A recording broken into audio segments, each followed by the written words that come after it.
BCom second year में आज income from salary जो टॉपिक चल रहा है उसमें अनुलाभों का मूल्यांकन किस तरह से किया जाता है। उसमें विशिष्ट कर्मचारियों के लिए जो कर योग्य अनुलाभ हैं उनमें अब तक अपन 4 अनुलाभ देख चुके हैं। 5वां जो अनुलाभ है वह परिवहन कार्य में जो संलग्न नियोक्ता हैं, अगर उनके द्वारा अपने कर्मचारियों को यात्रा सुविधा दी जाती है तो उसका मूल्यांकन किस तरह से करके उसकी वेतन आय में शामिल करेंगे। इसके लिए जो प्रावधान नियम 3(6) में दिए गए हैं उसके अनुसार अगर परिवहन कार्य में लगी हुई कोई भी संस्था जो कि अपने कर्मचारियों को एवं उनके परिवार के सदस्यों को अगर एक स्थान से दूसरे स्थान पर जाने आने या माल को ले जाने आने की सुविधा दी गई है तो ऐसी सुविधा का मूल्यांकन वह राशि होगी जो ऐसी परिवहन संस्था सामान्य व्यक्ति से किसी ऐसी सुविधा के लिए वसूल करती है। जो अन्य इसी तरह की संस्था है वो जिस राशि का चार्ज करती है वही राशि कर्मचारी के लिए इस सुविधा का मूल्यांकन होगा। लेकिन अगर ये सुविधा बिल्कुल मुफ्त में नहीं दी गई है, यदि कर्मचारी से कोई राशि वसूल की जाती है तो मूल्यांकन करते समय जो मूल्यांकन की राशि है उसको कर्मचारी से वसूल की गई राशि से कम कर देंगे और शेष बची हुई राशि सुविधा का मूल्य मानी जाएगी और उसको वेतन आय में सकल वेतन में शामिल करेंगे। अब यहाँ ये बात ध्यान रखने की है कि ये जो सुविधा है ट्रांसपोर्टेशन की, यदि ऐसी सुविधा सेवामुक्त कर्मचारी को दी जाती है या कर्मचारी की मृत्यु के पश्चात उनके परिवारजन को दी जाती है तो ऐसी सुविधा का मूल्य शून्य होगा। रेलवे और एयरवेज के जो कर्मचारी हैं उनको पास मिलते हैं आने जाने के लिए, तो ये सुविधा उनके लिए कर मुक्त होगी, यानी उनकी वेतन आय में इसको शामिल नहीं करेंगे। ये मूल्यांकन जो है वो है travel facility by employer engaged in transport business. अब एक महत्वपूर्ण सुविधा जो कर्मचारी को मिलती है वो है चिकित्सा सुविधा, मेडिकल फैसिलिटी। अगर नियोक्ता अपने कर्मचारी को या उनके परिवार के सदस्यों में कौन आएगा ये अभी अपन देखेंगे, चिकित्सा सुविधा दी जाती है या कर्मचारी द्वारा किए गए चिकित्सा व्ययों की प्रतिपूर्ति की जाती है, यानी उनका पुनः भरण किया जाता है, रीइंबर्स की जाती है, तो ऐसी सुविधा निम्न परिस्थितियों में जो ऐसी कौन कौन सी परिस्थितियां हैं जब वे कर मुक्त हो, तो अगर इस सुविधाओं को अपन 2 भाग में बांटें कि जो सुविधा भारत में दी जा रही है उसको तो कर मुक्त कब होगी, यदि नियोक्ता द्वारा संचालित अस्पताल में दी जाए,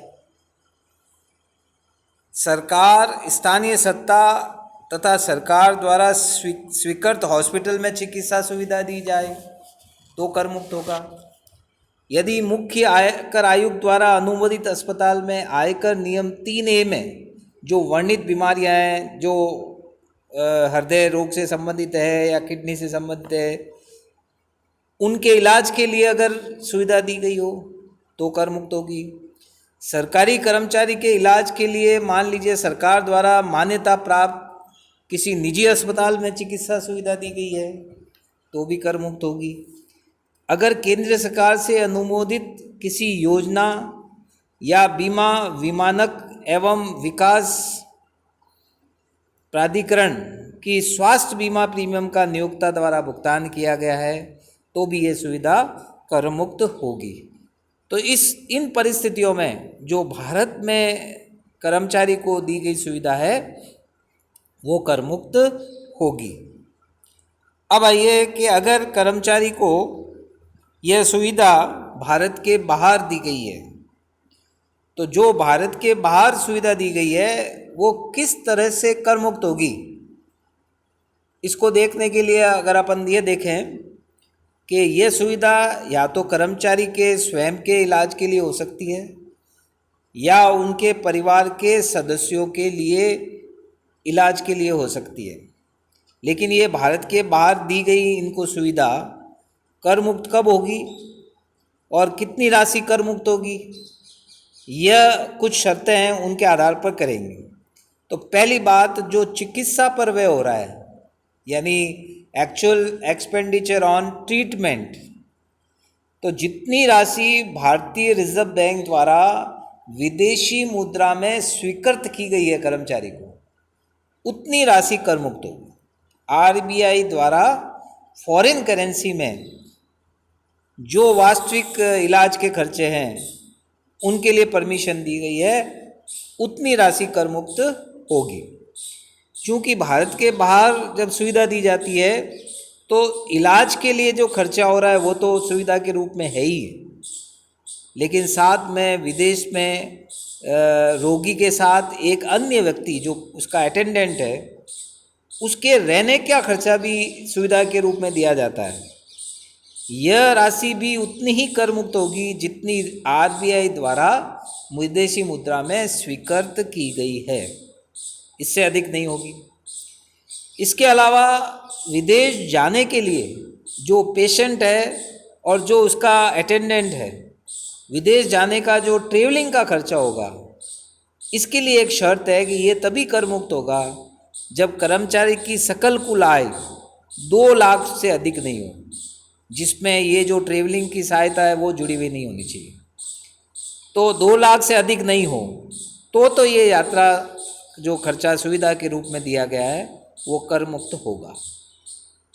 तो इस तरह से ये राशि निर्धारित करेंगे कि कितनी राशि भारत के बाहर जो मेडिकल फैसिलिटी दी गई है वो किस तरह से कर योग्य होगी।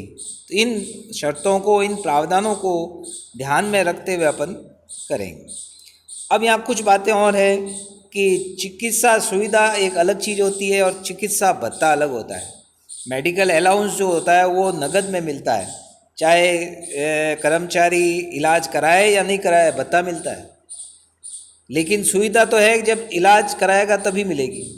तो नियोक्ता द्वारा अगर कर्मचारी को चिकित्सा भत्ता दिया जाता है तो वो पूर्ण रूप से कर योग्य है। इसमें फिर एक्सपेंडिचर कितना हुआ मेडिकल पर उसको ध्यान में नहीं रखा जाता। परिवार, जहाँ जहाँ परिवार के सदस्यों का मीनिंग आया है उसमें अपन क्या कौन कौन से सदस्यों को शामिल करेंगे। कर्मचारी के जीवन साथी को लेंगे और उनके बच्चों को लेंगे। बच्चे कर्मचारी पर आश्रित हो या स्वयं आश्रित हो सकते हैं, विवाहित भी हो सकते हैं, अविवाहित भी हो सकते हैं। तो कर्मचारी के जीवन साथी और उनके बच्चे, चाहे वो मैरिड हो चाहे अनमैरिड हो, उनको परिवार के सदस्यों में शामिल करेंगे अपन। इसके अलावा कर्मचारी पर मुख्यतः और पूर्णतः उनके माता पिता आश्रित हैं या भाई बहन आश्रित है तो वो भी परिवार के सदस्यों में माने जाएंगे। और उनकी चिकित्सा सुविधा के लिए अगर कोई सुविधा प्रदान की जाती है कर्मचारी को, तो वो कर्मचारी को वेतन आय में जो अपन ने आयकर के प्रावधान देखे हैं उसके अनुसार कर योग्य करेंगे। अब ये जो चिकित्सा सुविधा है इसके संबंध में किताब में कुछ एग्जाम्पल दिए हुए हैं, जैसे एक 3.25 एग्जाम्पल है, एक 3.26 एग्जाम्पल है। तो इन एग्जाम्पल्स को आप देखेंगे और इनको सॉल्व करेंगे ताकि अपन जब आगे प्रैक्टिकल क्वेश्चन करेंगे तब उसमें आपको सुविधा रहेगी। एक एग्जाम्पल आपको मैं वर्क फ्रॉम होम करने के लिए दे रहा हूँ, तो उसको आप देखेंगे और उसको सॉल्व करेंगे। और ये 3.25 है और इसका जो आंसर आएगा वो भी आपको बता दूं, टैक्सेबल अमाउंट जो आएगा वो 12,000 रुपये आएगा। तो इस संबंध में आपको कोई दिक्कत हो तो मेरे से व्हाट्सएप पे संपर्क कर सकते हैं। Thank you.